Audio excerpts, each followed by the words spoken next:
الحمد للہ وحدہ لا شریک لہ والصلاة والسلام علی من لا نبی بعد۔ گزشتہ کل آیت نمبر 39 کے آخر میں اللہ رب العزت نے جو ایک بات ارشاد فرمائی وَقَانَ اللَّهُ بِهِمْ عَلِيمًا، اس کے حوالے سے یہ بات سمجھنا ضروری ہے کہ جس طرح اللہ رب العزت یہ بات انہیں سمجھا رہے ہیں جو mال خرچ کرتا ہے کہ اللہ ان کی دلوں کو جانتے ہیں، خالص اللہ کے لیے ہے یا ریا کے لیے ہے، کوئی انسان اللہ کو دھوکہ نہیں دے سکتا۔ وہاں یہ بات ہمیں بھی سمجھائی جا رہی ہے کہ کسی شخص کے دل میں کیا ہے،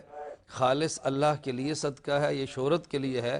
تم اس پر فتویٰ نہ لگانا، اس کی قلبی حالت کو میں اللہ ہی جانتا ہوں۔ اس لیے ہمیں کسی شخص کے بارے میں اپنی طرف سے ہرگز یہ بات نہیں کہنی چاہیے یہ ریاکار ہے، یہ اللہ کے لیے کام کرتا ہے، اس کی نیت اور اس کو اللہ کے سپرد کر دینا چاہیے۔ یہ آیت ان اللہ لا یظلم مثقال ذرہ، اس آیت میں اللہ رب العزت نے مجرمین کا بھی تذکرہ فرما دیا اور مخلصین کا بھی